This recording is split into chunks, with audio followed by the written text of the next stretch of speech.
ದಿವ್ಯಕ್ಕಂಗೆ ಏನಾಯ್ತು? ಕನ್ಫ್ಯೂಷನ್ ಅಲ್ಲಿ ಏನೇನೋ ಮಾತಾಡ್ತವ್ರೆ. ಒಟ್ಟಿನಲ್ಲಿ ದಿವ್ಯಕ್ಕನ್ ಮದುವೆ ಆಗೋ ಹುಡುಗ ಸೂಪರು, ನಿಮ್ಮಿಬ್ಬರು ಜೋಡಿ ಸೂಪರು. ಆ ತಡಿ ನನ್ನ ಮಗನಿಗೆ ನೀನು ಹೊಡಿತೇನೆ, ನಾನೇ ಹೊಡಿಲೋ. ಬಿಟ್ರೆ ಅಮೂಲ್ ಬೇಬಿನ ಊರವ್ರಿಗೆಲ್ಲ ಗಂಟಾಕ್ಬಿಡ್ತಾನೆ ಅನ್ಸುತ್ತೆ.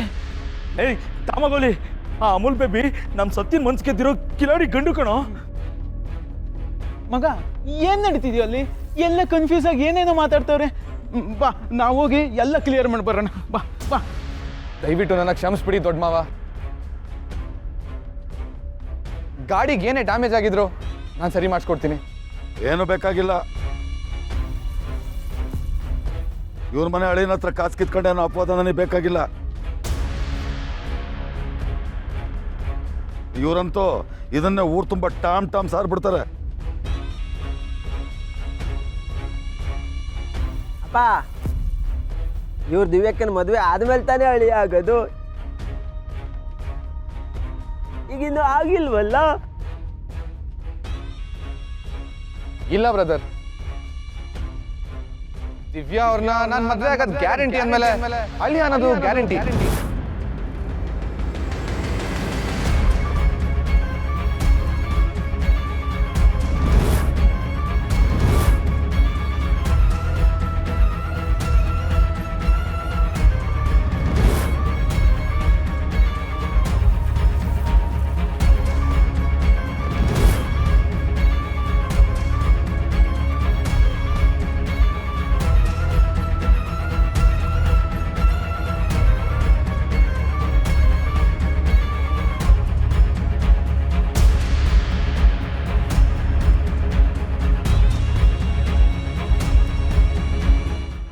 ಲೋ, ಕನ್ಫ್ಯೂಸ್ ಆಗಿರೋದು ಅವರಲ್ಲ ಕಣ, ನಾವು.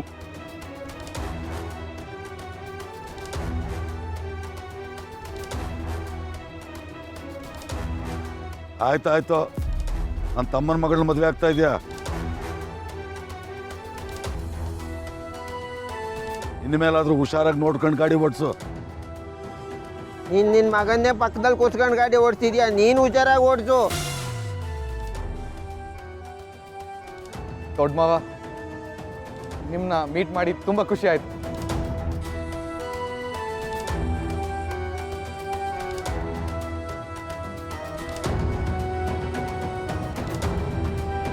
ಏಯ್, ಕಡೆ ಹೋಗೋಣ.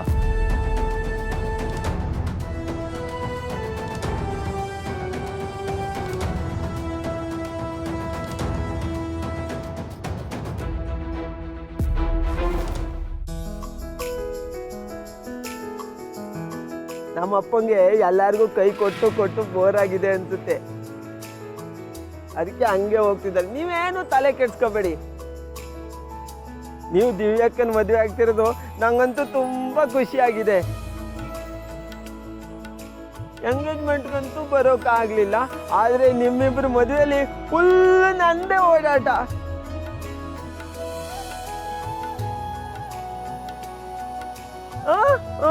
ಬಾಯ್ ಚಿಕ್ಕಮ್ಮ, ಬಾಯ್ ದಿವ್ಯಕ್ಕ, ಬಾಯ್ ಬಾಯ್.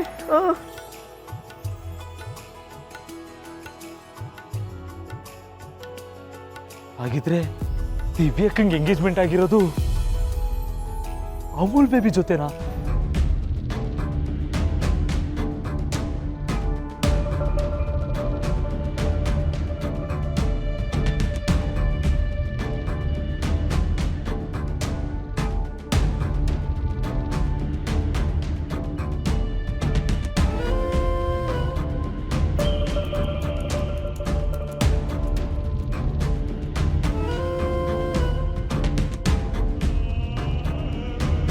ದಿವ್ಯಾ ಅವರೇ, ನಾನು ಹೀಗೆ ಕೇಳ್ತಾ ಇದ್ದೀನಿ ಅಂತ ನೀವು ಬೇಜಾರು ಮಾಡ್ಕೊಬೇಡಿ.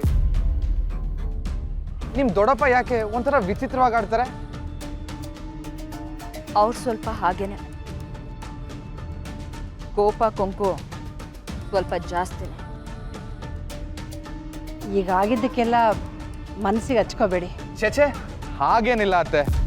ಎಲ್ಲರಿಗೂ ಒಂದೇ ಥರ ಇರು ಅಂದರೆ ಆಗುತ್ತಾ? ಕೆಲವರು ಹೀಗೂ ಇರ್ತಾರೆ.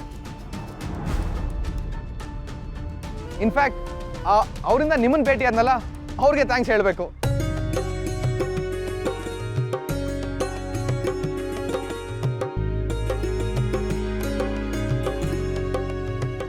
ನೀವೇನೋ ಕೆಲ್ಸದ ಮೇಲೆ ಹೊರಟಿದ್ರಿ ಅನ್ಸುತ್ತೆ.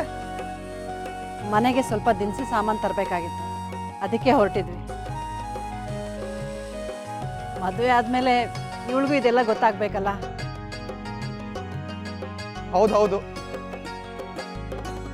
ಗಂಡನ್ ಚೆನ್ನಾಗಿ ನೋಡ್ಕೊಬೇಕು ಅಂದ್ರೆ ಇದೆಲ್ಲ ಗೊತ್ತಿರ್ಲೇಬೇಕು.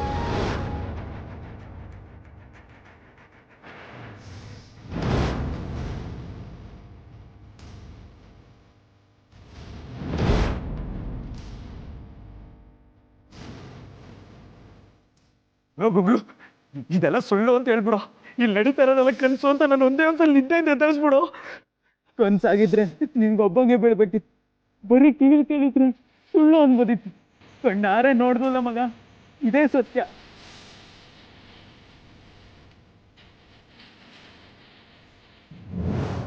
ಸರಿ, ಹಾಗೆ ನಾವು ಹೊರಡ್ತೀವಿ. ಹುಷಾರಾಗಿ ಹೋಗಿ ಬನ್ನಿ. ನಾವೇನು ಬರ್ತೀವಪ್ಪ. ಸರಿ ಅತ್ತೆ.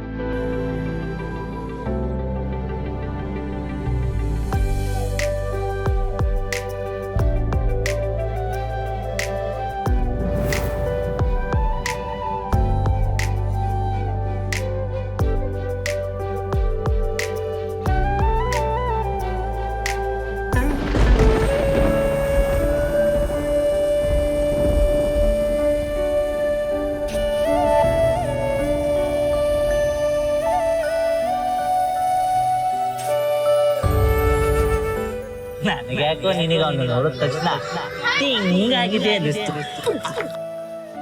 ಆದ್ರೂ ನೀವು ಅವ್ನಿಗೆ ಪದೇ ಪದೇ ಸಿಗ್ತಾ ಇರೋದು ನೋಡಿದ್ರೆ ಅವನಿಗೆ ನಿನ್ ಮೇಲೆ ಲವ್ ಆಗಿದೆ ಅನ್ಸಿದೆ. ನೀವು ಕೊಡಿ ಸರ್.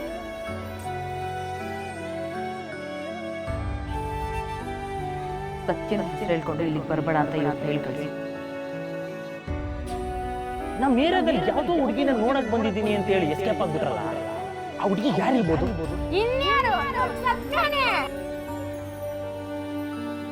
ಕೋತಿ ಬುದ್ಧಿ ಅದಕ್ಕೆ. ಅದೇನೇ ಹುಡುಗಾಟಿಕೆ ಮಾಡಿದ್ರು ಕೋಪ ಬರಲ್ಲ. ದಿವ್ಯನ್ ಮದುವೆ ಆಗೋವರೆಗೂ ಸತ್ಯನ ಹೆಸರು ಹೇಳ್ಕೊಂಡು ಈ ಕಡೆ ಬರಬೇಡಿ. ಅವಳಿಂದಾಗ್ಲಿ ಅವಳ ಹೆಸರಿಂದಾಗ್ಲಿ ಈ ಮದ್ವೆಗೆ ಯಾವ ತೊಂದರೆನೂ ಆಗ್ಬಾರ್ದು.